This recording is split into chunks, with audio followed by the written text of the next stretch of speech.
சகோதர சகோதரிகளே, உங்களுக்கெல்லாம் ஞாபகம் இருக்கா? செங்கோட்டையிலிருந்து நான் ஒரு விஷயத்த சொன்னேன். இதுதான் நேரம், இதுதான் சரியான சமயம். சுதந்திரத்துக்கு அப்புறமா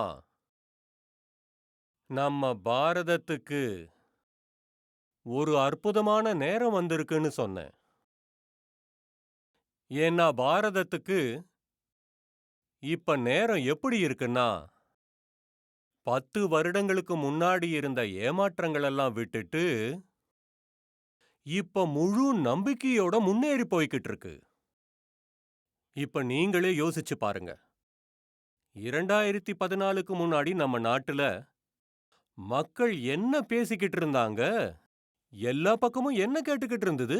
நியூஸ் பேப்பர்ல நாம என்னெல்லாம் படிச்சுக்கிட்டு இருந்தோம்? அப்ப மொத்த நாட்டிலையும் நடந்த பெரும் ஊழல்கள பற்றி மட்டும் தான் கேட்டுக்கிட்டு இருந்தோம்.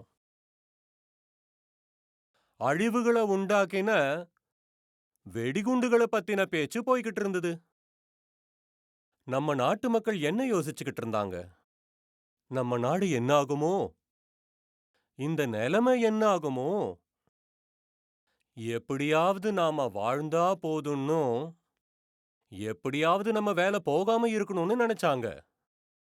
காங்கிரஸோட ஆட்சியில 4 பக்கமும் இதே சூழ்நிலை தான் இருந்துச்சு.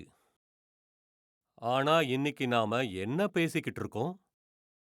எந்த லட்சியத்தை பத்தி பேசிக்கிட்டு இருக்கோம்? இன்னைக்கு நாம பாரதத்தின் வளர்ச்சிய பத்தியும், ராஜஸ்தானோட வளர்ச்சிய பத்தியும் பேசிக்கிட்டு இருக்கோம். இன்னைக்கு நாம பெரிய கனவுகளை கண்டுகிட்டு இருக்கோம். பெரிய தீர்மானங்களை எடுத்துக்கிட்டு இருக்கோம்.